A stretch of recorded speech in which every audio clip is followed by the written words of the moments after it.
Welcome and thank you for tuning in for the Partnership Lake Houston, Atascocita BizCom. I am Drew Gutierrez, Harris County MUD 152 Director and Chairman of the Atascocita BizCom.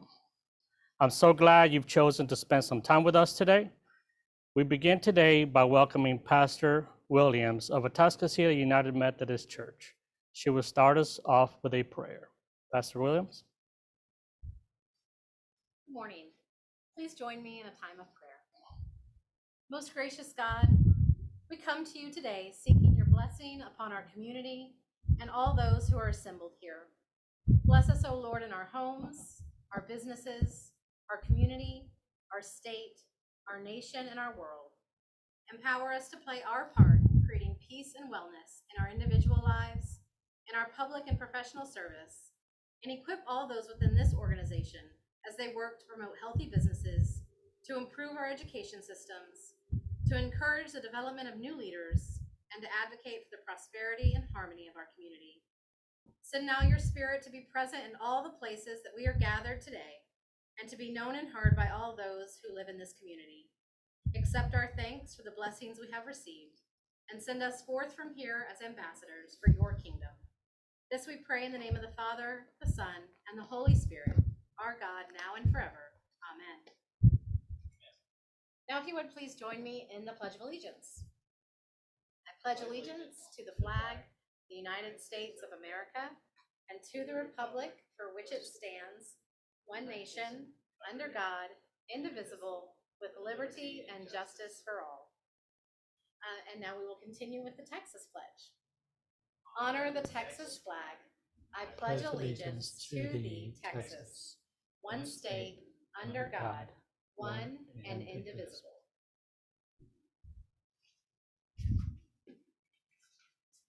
Thank you, Pastor.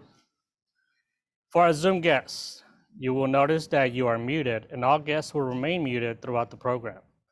If you have questions or need assistance, please use our Q&A function located at the bottom of your screen. If you are joining us on Facebook Live, you can submit a question in the comments section, and we will submit it to our Zoom meeting platform for the speakers.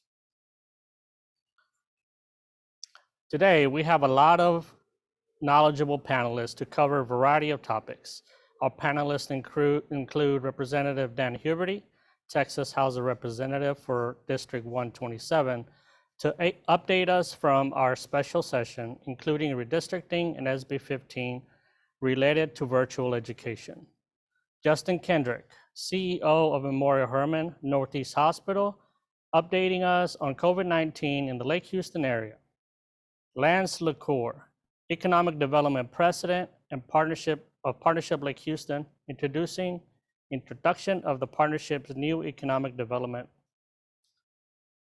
Robert Riggs, Superintendent of iSchool High Atascocita, early college high school information about a tuition-free public charter high school at the Lone Star College campus at the Atascocita Center.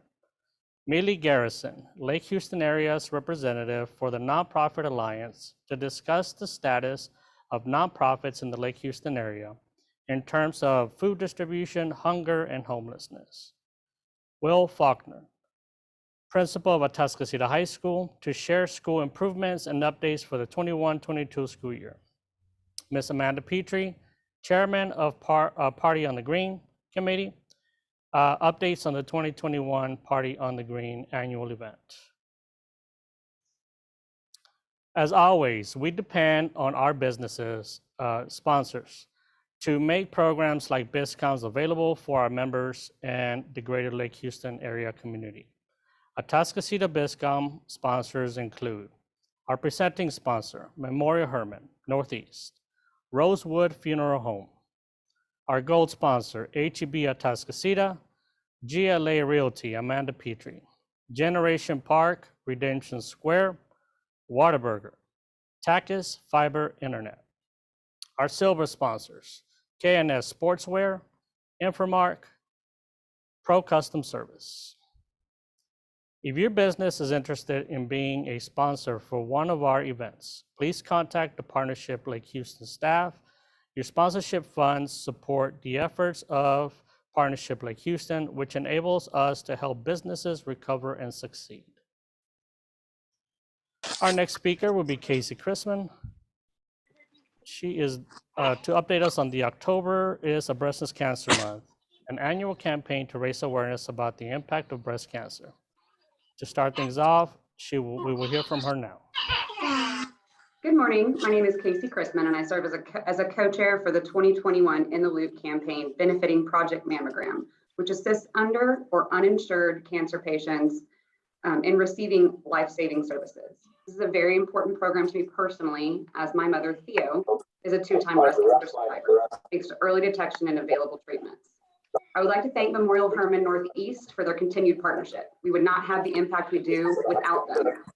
Project Mammogram is located inside their cancer center, and they provide equipment, staff, space, and support as a $10,000 Pink Champion donor. So thank you. I'd like to briefly introduce my co-chair, Carol Prince, who has been a strong and ardent supporter of this program for years and truly helped make it successful. I'm grateful to be leading this effort alongside her.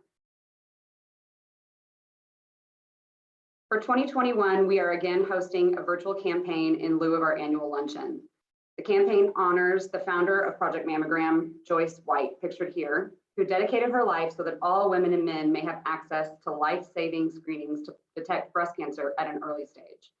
We are working to honor her life and tend to her legacy, and we would ask that you join us by donating to In the Loop. So here is the ask. Join me in supporting Project Mammogram today. There are still plenty of sponsorships available. Scan the QR code on your screen to donate now. I would like to note that this year, we again have the rare privilege of a 100% match from a very, very generous donor. Every dollar raised before December 31st will be doubled. So no amount is too small and no amount is too big. Donate today. We have several other opportunities for you to be involved. First, we have a raffle for these stunning diamond earrings valued at more than $1,000. Purchase a chance to win these beauties for just 20 bucks. For $100, you get 6 chances. And please note that only 250 raffle tickets will be sold. These tickets are going fast, so get yours today by scanning the QR code on your screen now. Then in November, we will again host our virtual Very Pink Christmas auction, which kicks off on Thanksgiving Day. Just think, you could do all of your shopping from your couch for Christmas. We are offering some amazing packages from our Astros experiences to the cutest home-built pink dollhouse, complete with furnishings and rugs. Keep an eye out for more information on this great event, which runs from November 25th to December 1st. Lastly, I will close by reminding all of you to make a screening appointment or tell the women in your life to do so. It only takes a few minutes to schedule, and you might just save your own life. So thank you very much, everyone.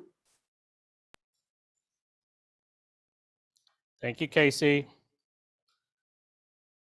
Rosewood Funeral Home is a family-owned and operated business since 1927.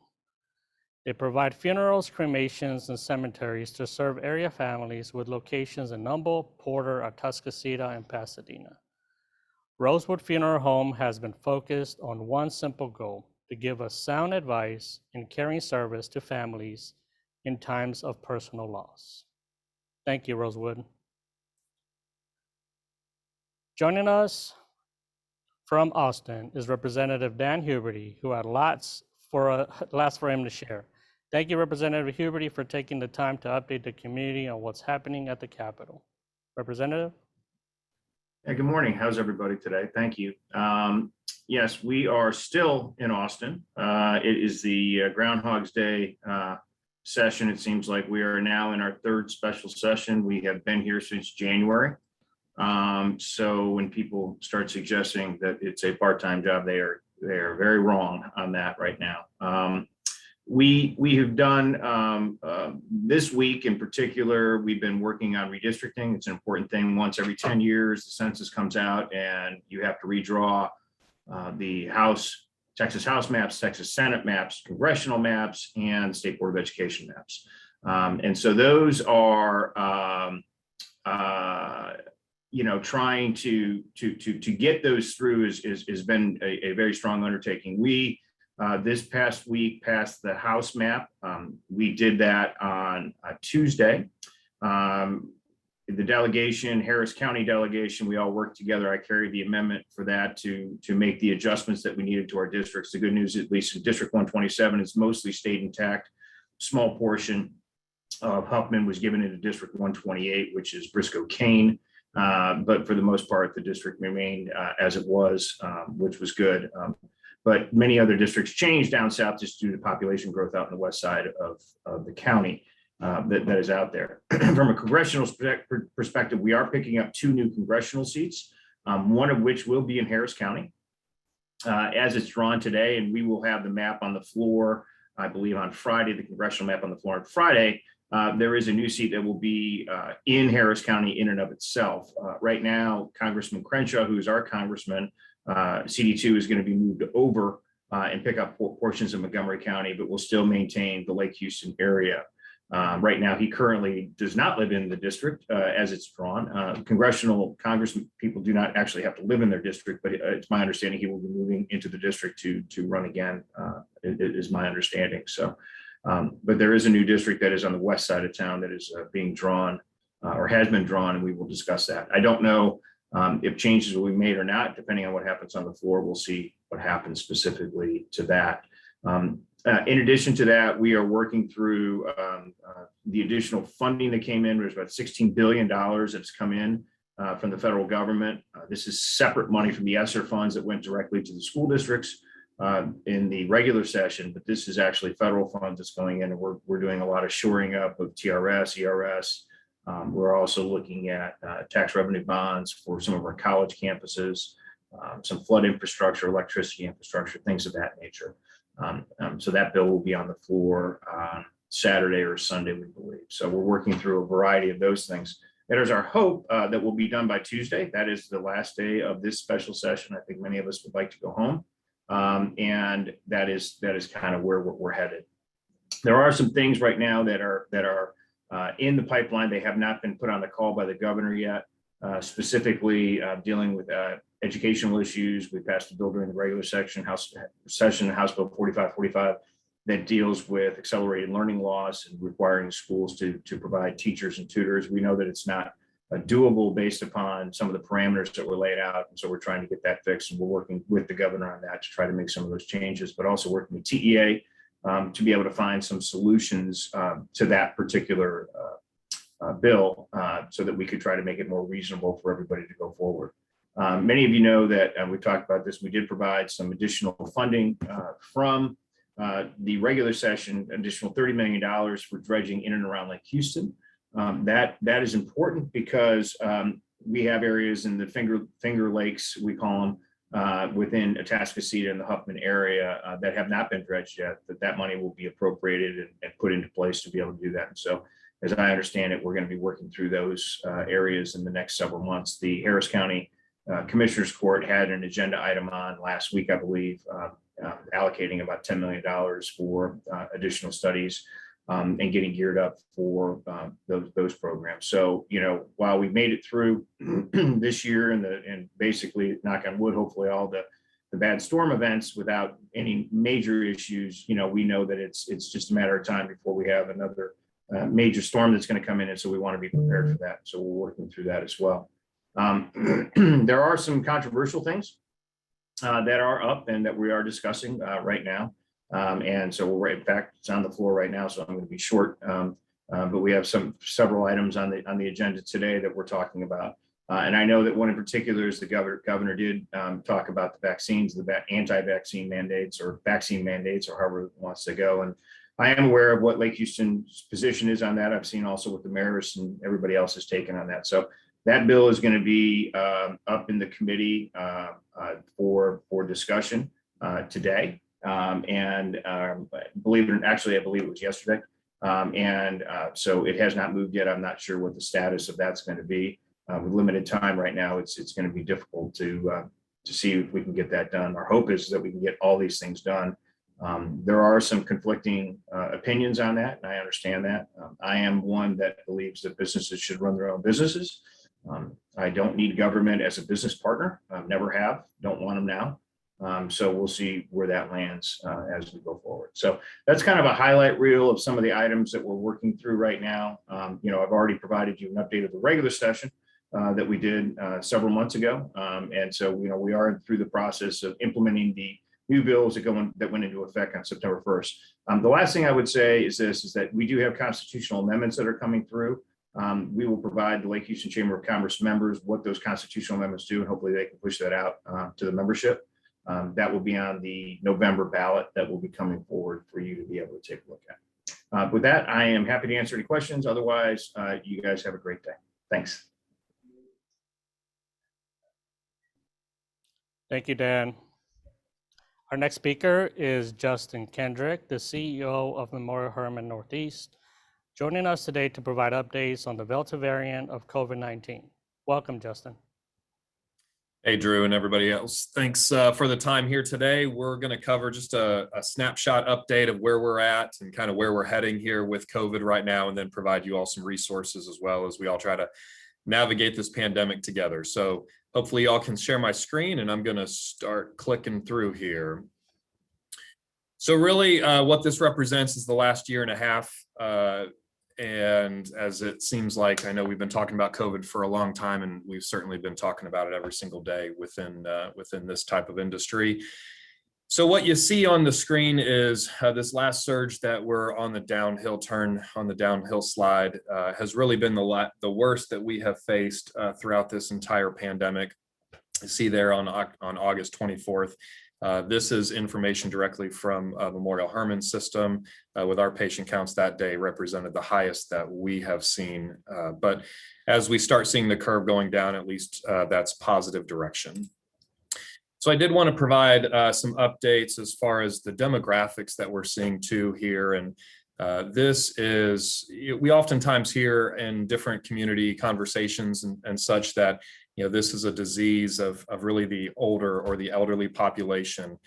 And really what we have seen with this latest surge, and this is data from July 1st through September 29th of this year representing this fourth surge, is the graph that you can see there to the left. The vast majority of patients that are coming in with the COVID disease are really the younger. It's that 30 to 39, 40 to 49, 50 to 59, 19 to 29 population. Also in that graph, you can see the mortality rates. It's that little orangish, blackish dot. And yes, while the mortality rates are certainly higher in the older populations, I think for anybody who has had it, they would probably wish that they never had, and we're certainly seeing it take its hold in a lot of the younger populations as well. So let's give you a current reality snapshot as far as what we have going on in our hospitals. I also have responsibility for Memorial Hermann The Woodlands, so I threw in some of that data here as well. Right now, our hospitals are Memorial Hermann Northeast, we're at 111% of capacity. Again, that provides a lot of challenges. We know that Kingwood is also pretty busy, and just conversations with my counterparts over there. ICU occupancy rates is something that gets a lot of press in the news.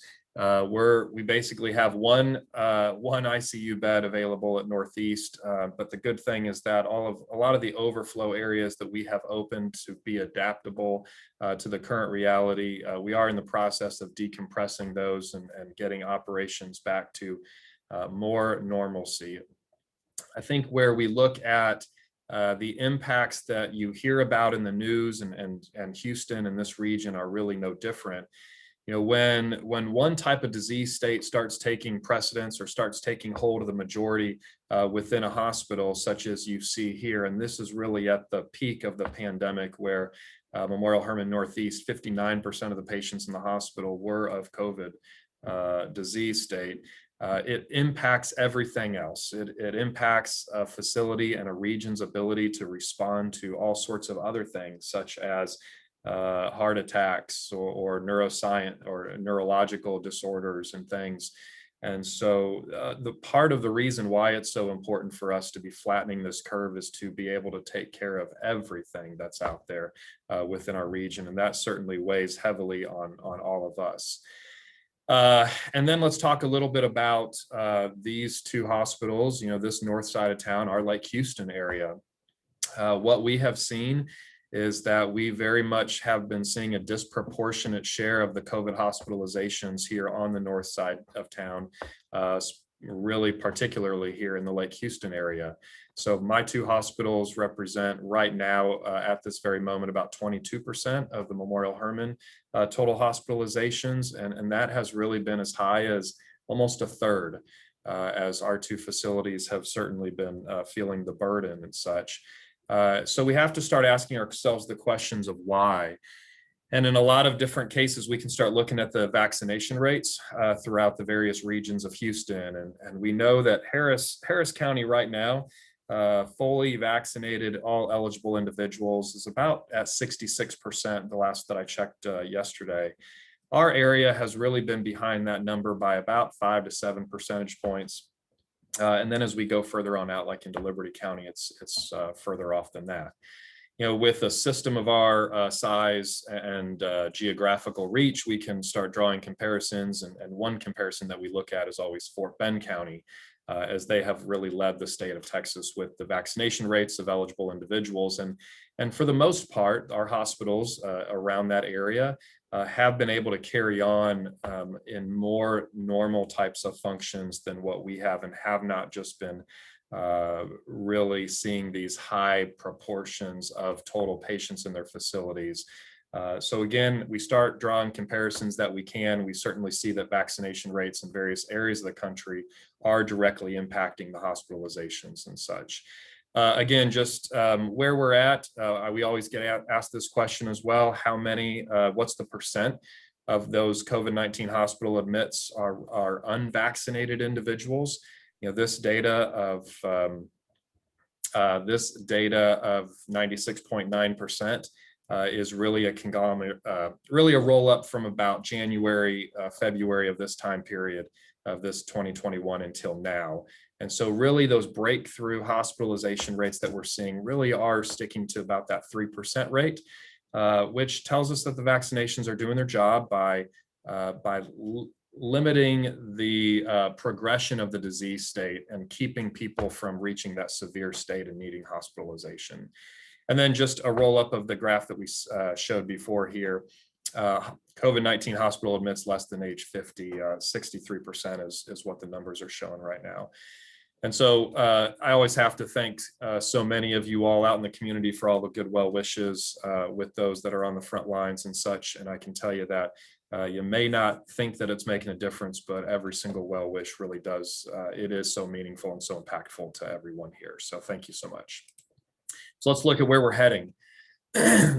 These graphs right here is from the University of Washington Institute for Health Metrics and Evaluation. This is a think tank that, excuse me, that we've been using. And we really look at a comparison between UT School of Public Health, Baylor College of Medicine, and then this one as well. And so anybody can access this online, whether or not through your phone or on your computer. It has information through all areas of the country, and this is really showing of Texas. And so Houston region follows this pretty closely. I pulled these graphs out about 2 weeks ago, and so the curves are still looking the same. So again, we know that we're on the downward trend. This also shows kind of where worst case scenario could go, but also what best case scenario could look like if we were to take a universal masking protocol into play. And then flipping forward, we know what hospitalization rates look like. They lag 2 to 3 weeks from when positivity rates and such. And so we are still quite full, as we showed in the previous graphs, but at least we're on the downhill trend. And so then that really leads us to start asking the questions of what can we all do to keep this going in the right direction. And so with that being said, we've hit a few of these in just my prior comments around how do we continue to flatten the curve moving forward. Vaccination is really that golden ticket for us. We're seeing it in the various pockets of the country. Higher vaccination rates are leading to less hospitalizations, allowing so many other factors to go back to normal from an economic standpoint and such. But we can also do our part in order to continue masking when we're in close distance or are in inside areas. We're really taking the approach within Memorial Hermann that not really putting more than 10 or 15 people into a room together at this point. And really the only times that we kind of take our masks off are when we're alone or when we're eating and such. And that coupled with the appropriate social distancing and how that plays into it. And then the boosters as well. And I'll provide a little bit of information as we go along here too. Big thing that we've all got our eye on is trying to avoid this twindemic that we're hearing about in the news, a combination of flu and COVID. So flu vaccines have started rolling out, and important that we all get to that for ourselves, and so we can avoid any double dynamic that we may face should we see another spike with the COVID situation. And so oftentimes people ask me, you know, what should we be doing if we suspect that we have COVID? I get text messages or phone calls quite often, and it comes up in you know, my own family dynamic and things. And kind of the way I look at it is that there's no such thing as just allergies or bad food from a night before. We just get tested, get out in front of it. Whether or not that's urgent cares or your local Walgreens or HEBs. I keep a couple rapid tests in my house at all times. We've actually found them from neighbors when HEBs and Walgreens and other sources have been out of them. So get yourself tested, know what you're doing, and then get under the care of your physician. They're really going to be the ones who can provide the recommendations and the monitoring to keep your disease state at a manageable level and outside of the hospitals and such. And that's really the last resort that, you know, we don't want to see anybody you know, coming into us in that severe state. A resource for everybody, and I would really encourage you all to put this in your contacts. Memorial Hermann has a nurse health line. The number's there. It's 24/7. It's free to anybody. You don't have to be a Memorial Hermann patient. I know the other health systems have these types of call centers set up as well, but they can really help you navigate. They can answer your questions as far as where you're at. They can help get you in to see a doctor or an urgent care or anything like that, just whatever you need, but it's a great navigation tool. So just a quick little update about the boosters here. And what we do know is that boosters are essentially been approved or authorized here for individuals that are 65 years of age or older, living in long-term care facilities, adults who on the front lines like paramedics and such, and healthcare workers, as well as those that are immunocompromised or at high risk of severe COVID-19 because of an underlying medical condition. Multiple different ways to get your boosters now. We do offer them up at our various campuses and various other locations. But again, go on our website, go on any other health system's website, and you're going to find the information that you need in order to get your booster. You can walk in, you can get it, and as soon as we get further authorization to roll out to others, we will do so accordingly. So, and then just a resource for everybody on this call, as we've got so many different business leaders. Wanted to provide a few links for you all, just checking out OSHA, the World Health Organization, CDC, and such. Take a look at those if you're having any questions as far as how you can protect your workforce, how you can protect your team, how you can protect your customers and such. It all goes back to the same safety standards that we were talking about here just a couple minutes ago. We really need to be protecting everybody, especially the unvaccinated at this point in time. Masks work, social distancing works, vaccines work. Things along those lines, and then just really taking care of ourselves from a quarantining and isolation should we catch COVID-19 here. So with that being said, Drew, that's the last that I've got. Happy to take any questions from anybody if we've got time.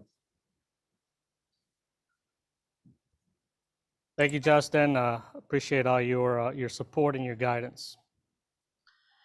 In early September, it was announced that Lance LaCour would replace Mark Mitchell as president of the Economic Development.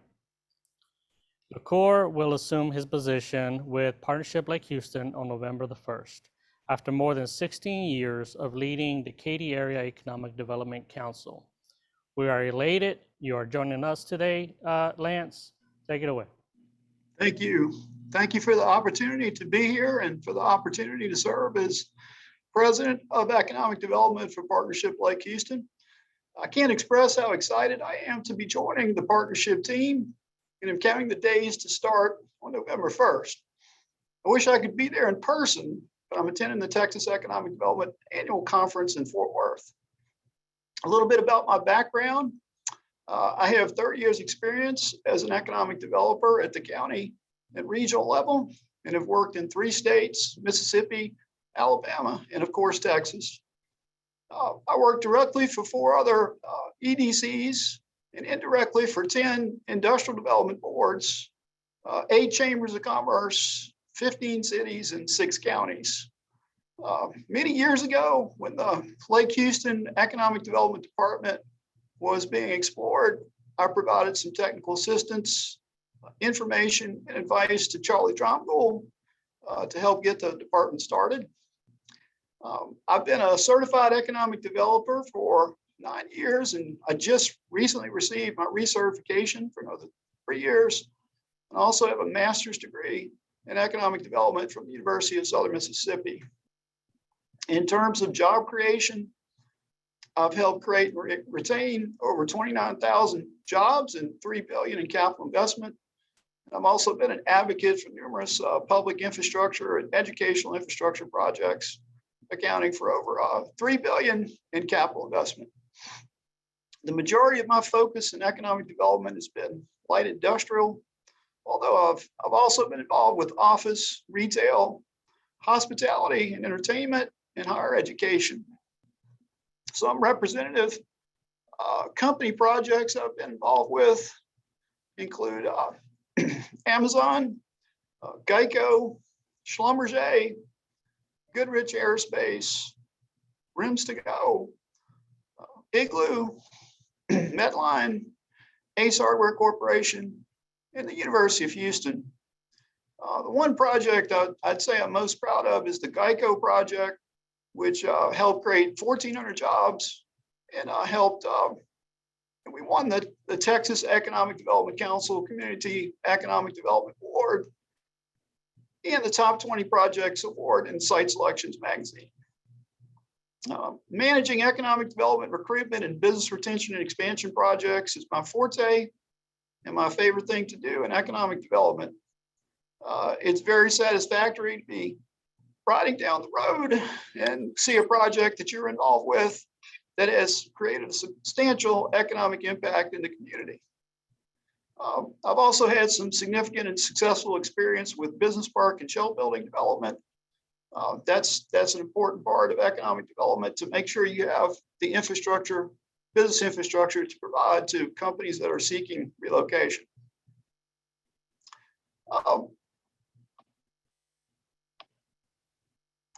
Want to note too that I've also had some experience with startups and help run business incubators and accelerators. One company in particular that I helped was a startup called Ego Vehicles. It's an electric scooter manufacturer, which is still in operation today. Over the years, the Lake Houston area and Katy have racked up some great accolades. Years ago, Katy and Atascocita were ranked in the top 10 in a particular growth study. I think there are some strong similarities between Katy and Lake Houston.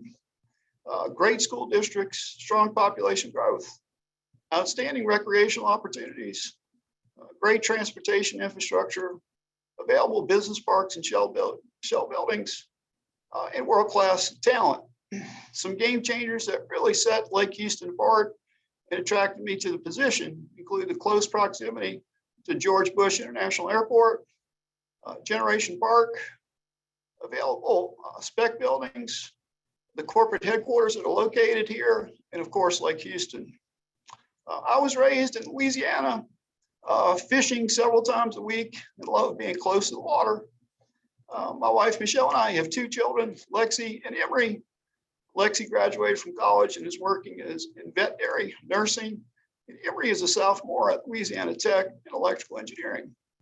We are excited to relocate to the area and begin enjoying the vast resources that the area has to offer.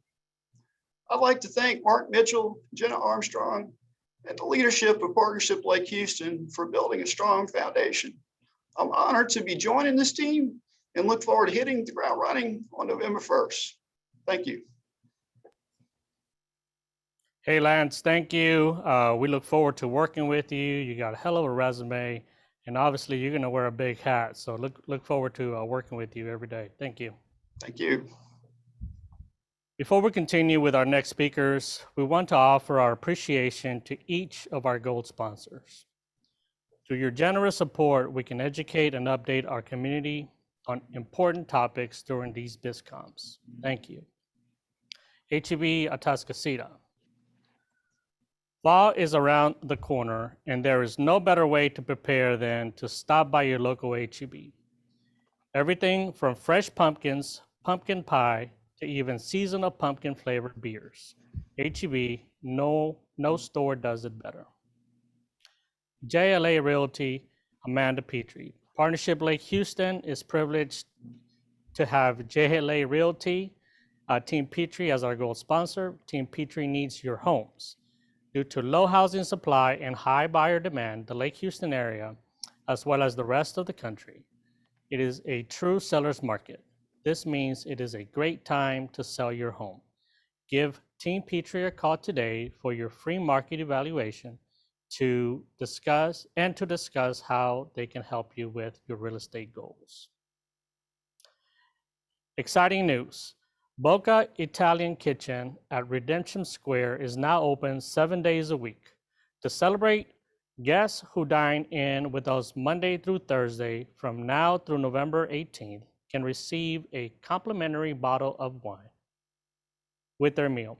Ask your server for details. Are you looking for an office upgrade? Nimble Workspaces offers fully furnished office memberships with high-speed internet, meeting rooms, and bottomless coffee in Generation Park's Redemption Square for as little as $725 per month. Don't need a private office? Hot desking memberships are available for only $200 per month. What's better than a Whataburger meal? The Whataburger box meal that feeds 10. The large order box is an easy and convenient way to feed a large group and allow everyone to build their burger just the way they like it. From birthday parties to family gatherings to tailgates to office events, the large order box can feed them all.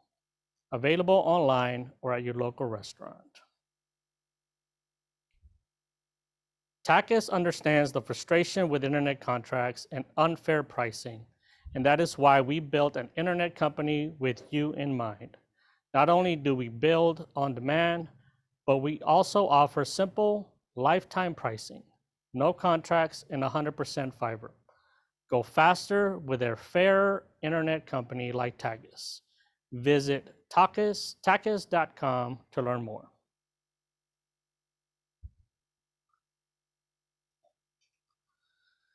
Our next speaker is Millie Garrison, representing the social services sector of the Lake Houston area that provide aid and assistance for those in the community facing a crisis. Millie, take it away. Good morning, everybody. I'm here to update on what's going on with the nonprofits and social service in the area for the last quarter. And so, first of all, I want to start with, we had our Lake Leadership Class Social Service Day this past Tuesday. And that was very exciting to see all the new leaders coming up through the class. And it was also a great time for the nonprofits to get together and kind of go over what schedules and things look like for the last quarter. So first of all, let's go with Including Kids. They are doing a tennis tournament coming up. They're going to host that on November the 2nd. Hey, Millie? Yes. Did you want to show your video? I thought I tried. Oh, there it is. There Perfect. you go. Sorry. Now we see you. All right, perfect. Thought it was just talking letters. Right? No, I'm glad because I kept clicking on it. Okay. So, but back to Including Kids. They have their tennis tournament on November the 2nd, and they're needing sponsors and players. So if you play tennis, this would be a great opportunity to be able to give back to Including Kids. And for more information on that, you can visit their website at includingkids.org. And then the second nonprofit we want to give an update on is Family Promise.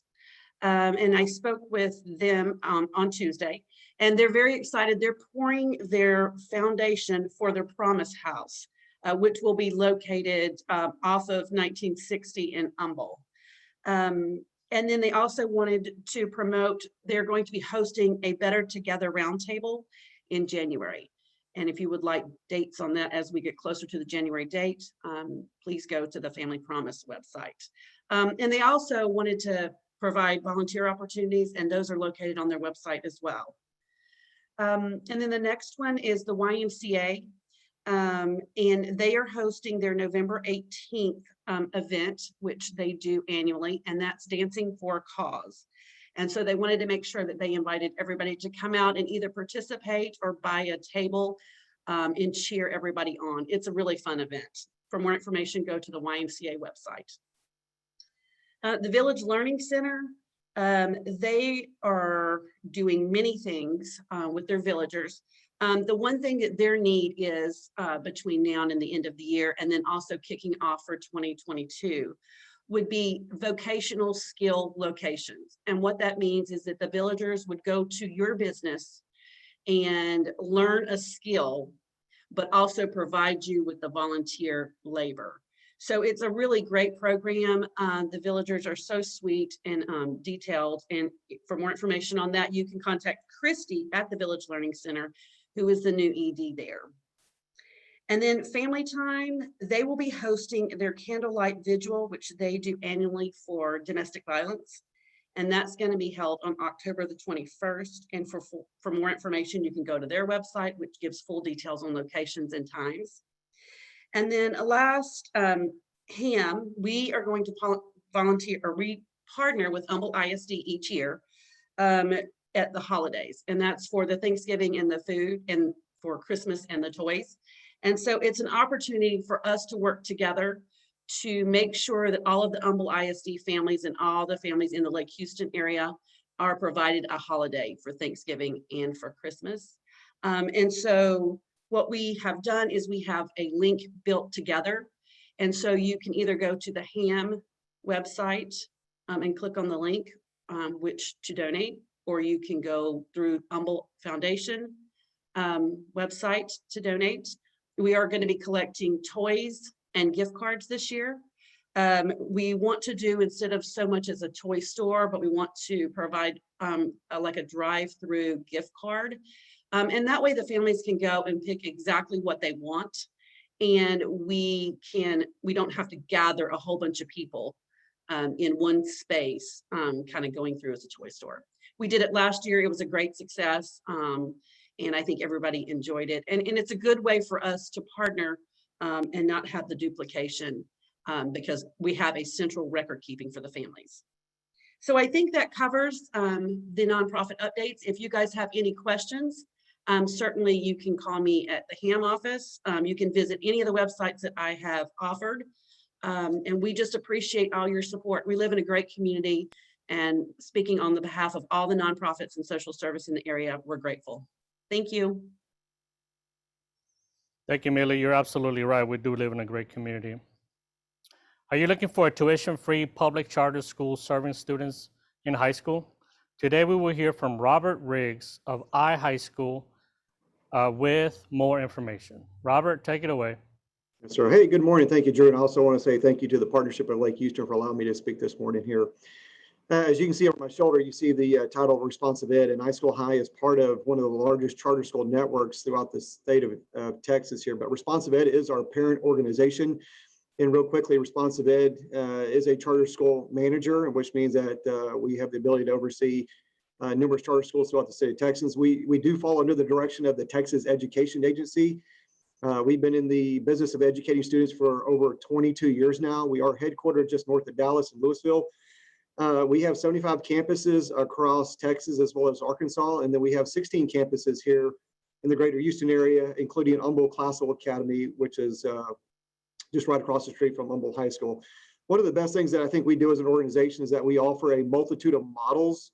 And so many times with charter schools, they do one model and they do it really well. But I think what we do great is that we offer 6 different models that include credit recovery, early college, high school, which I'll talk about in a second. We do virtual school, We do classical education. We have a school of autism in San Antonio that we serve autistic children at. And so I think we do a really wonderful job of serving the communities that we are able to go into. The last thing is that we're tuition free, and then we are also a school of choice. And so many times families will ask me the question of, well, hey, Robert, what makes you different than the local ISD? And the reality is that many times we still fall under the same guidance as TEA. We have to do many of the things that TEA asks us, like a traditional ISD, such as standard accountability and STAR testing and EOC, state compliance, federal compliance. But the biggest difference that I think we have the flexibility and freedom is creating our own unique academic models. And so 10 years ago, we created an academic model called iSchool High. And we started with a partnership with Lone Star College at University Park. And so if you kind of know the greater city of Houston off of 249 Louetta, we built out our first iSchool High there. A year later, we built out the second iSchool High in partnership with Lone Star College Montgomery. So we already have 2 early college high schools. And so we had the opportunity this past summer to join hands with Lone Star Atascocita. And now we've started our 3rd early college high school. And so what makes us unique and different from an academic perspective is that we really kind of have 3 basic core principles that we really hang our hat on. And that first one is personalized education. Our school model is built on an education model that will accommodate 250 to 300 students. And so we're intentionally small by design. As we know, many of our friends in the local ISDs, we have large high schools, and I understand the reason why we have to accommodate large communities of students here.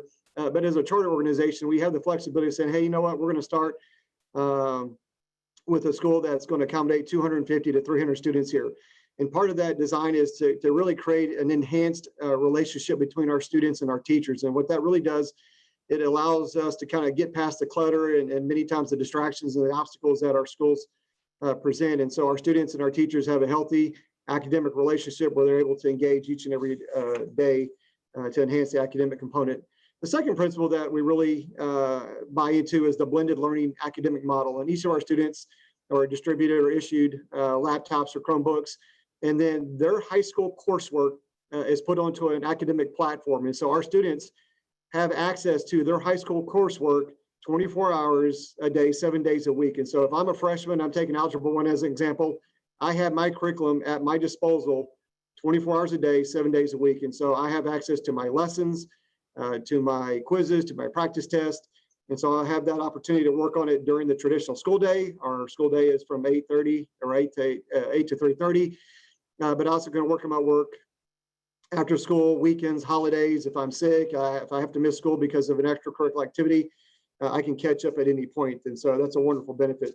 The third benefit that we offer is what is called mastery-based learning. And so this is something that is extremely outside the box. But when our students take chapter tests, what makes it so different is that the expectation is that our students pass each chapter test at 90%. And so we have extremely high expectations. We raise the bar in the world of academics.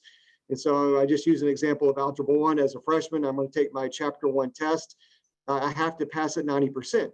If I do, if I score 90, 95, 100, I'm going to move on to chapter 2. If I'm a student and I make an 85, a 75, a 65, I'm going to have to stop. I'm going to have to sit down and make some time with my teacher and look over that test. And obviously I'm going to find out what I got right, but most importantly, where did I go wrong at? What concepts or objectives did I not understand? And then I may have to take an academic timeout and go back through and relearn that material. And within 3 or 4 days, I'll retake that chapter 1 test. And then the expectation again is to score at 90%. So all year long, with every course, with every chapter, every student is expected to score at 90% or higher. And so what this does, it creates that personalized environment once again, where if I'm a front runner or I excel at math or science or English or history, I can actually move a little bit quicker than the student next to me. If I am a student that's going to struggle a little bit, that's where the personalized education side comes in, and I'm going to get that direct one-on-one attention or assistance or pull out from that teacher to help me through this process here. So those are our 3 key concepts in regards to academics. The other side behind the scenes is the early college high school component. And once again, we've had a wonderful partnership with Lone Star College over the last 10 years. But when our students come to us within that first semester, they're going to take the college entrance exam at Lone Star College, which is the TSI. Once our students pass the TSI, we're going to build out what's called a dual credit crosswalk. And so our students are put on track to start taking college courses that over the course of a 4-year timeline, every student within our building has the capacity to earn up to an associate's of arts degree, which is fantastic. And the best thing I can tell everybody on this call is that it's at no cost here. So we've been doing this for 10 years, once again at University Park and in the Woodlands. And so we're extremely excited to be here in the Atascocita area. If you want to learn more about us here, we are going to have a community showcase next Wednesday night on the 20th at the college. We do lease out space on the first floor, so that is our home. So next Wednesday night, October 20th, 6 o'clock, come on by, come by and meet us, and we'll have a chance to talk to you a little bit more in depth. And the other thing is ischoolhigh.com/Atascocita is our website. So once again, thank you, Drew. We appreciate it. Partnership of Lake Houston. Thank you for letting us talk, and come by and see us. Thank you. Thank you so much. I'm so pleased to announce our next speaker from Atascocita High School, who has served in the education profession for 18 years. In 2020, Principal Faulkner received the Texas School Counselors Association's Rosine Fleming Award for Campus Administrator of the Year. I'm glad you're here, Principal. Looking forward to your update. Thank you.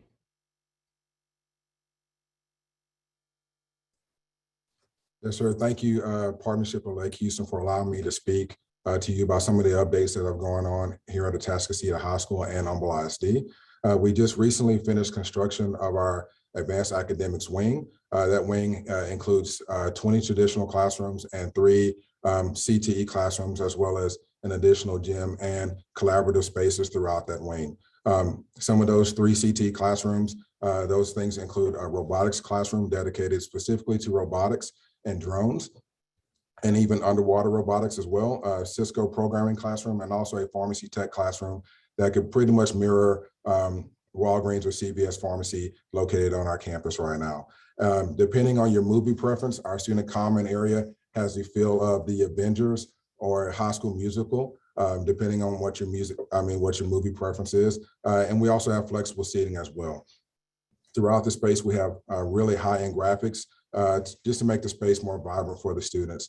And also each classroom is equipped with a dedicated Chromebook for each student to use.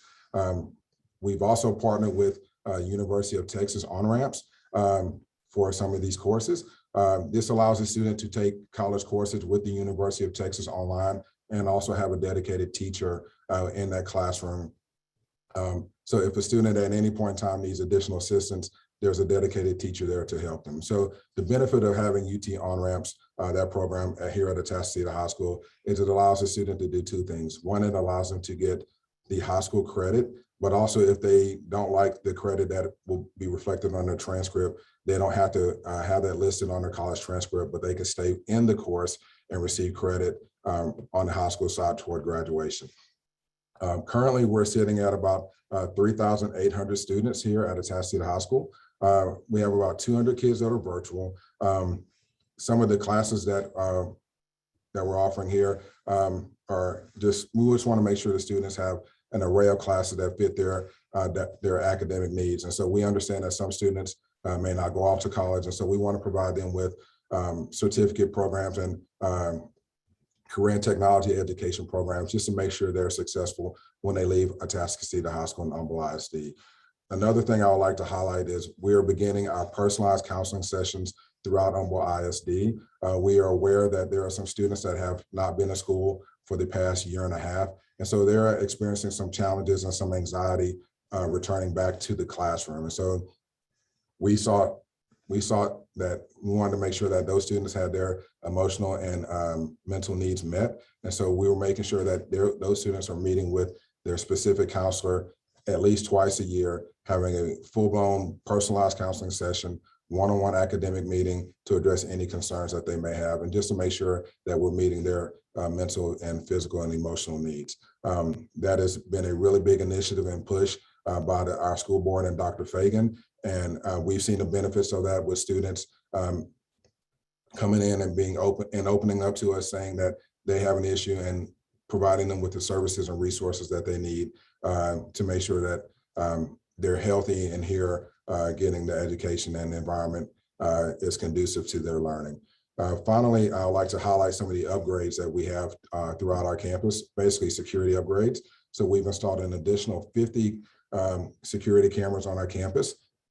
We've gone away from the traditional key lock settings on our doors, and so now we're at keyless entry. So employees are now swiping their badges to access the building. And also we have a button in our main office, which is called our lockdown button. So anytime that there is an intruder or a situation happening outside of our building, we can press a button, which will automatically close and lock all of our doors without us having to go and check on those doors, just to make sure our campus is safe and secure. And so with Dr. Fagan and the school board of Humble ISD, with their help, we've made sure that our campuses are safe and secure and that we're meeting our mental and physical needs of our students going forward. Thank you, Principal. Appreciate your time. Looking forward to your leadership. Thank you, sir.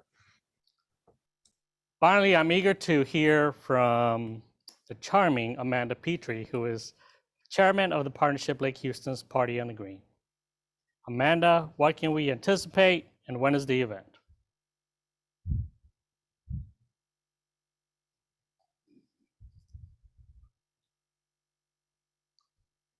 All right, guys, thank you. Happy to be here today. I'm going to tell you a little bit about Party on the Green.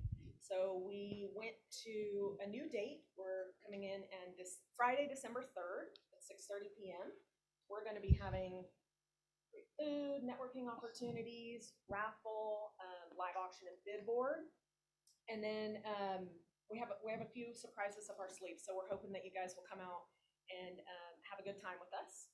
We're going to roll on. I'm going to show you guys some opportunities that we have.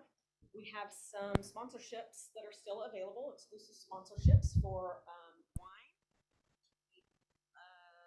photo wall, and the live auction and bid board.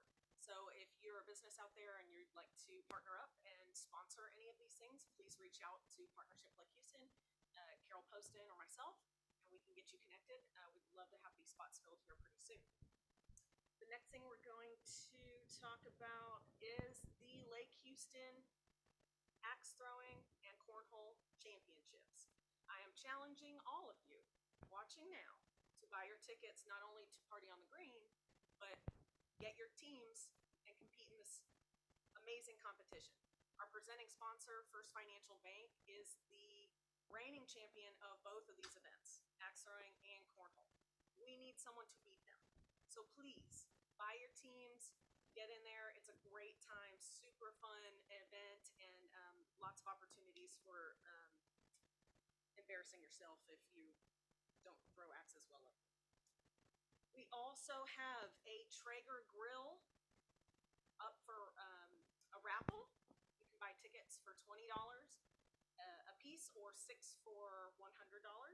That's going to be drawn the night of the event on December 3rd. You do not need to be present to win.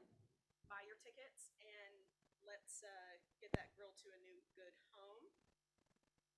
Let's see, what else do we have? We're going to, we need some donations. If, again, business in the area, you want to get out, get your name out there, contribute to a good cause. We're raising money for the partnership. They do so much for us. Let's do a little bit for them. If you have any experiences, tickets to games and events and things like that, if you'd like to donate them to our live auction, our bid board, or our gift card tree, we would love to have them. So again, reach out to the partnership, reach out to me. We will take anything that you're willing to give us and we will put it out there and try to make some money for this awesome organization. That's pretty much all I have. If you want to buy tickets, tables, anything, have any questions, go to lakehouston.org, go to the events page, and you'll see the Party on the Green event there. And I look forward to seeing you all Friday, December 3rd, 6:30 p.m. Come for a good time. Thank you. Thank you, Amanda. So the axe throwing has replaced the Dunkin' booth these days? Okay.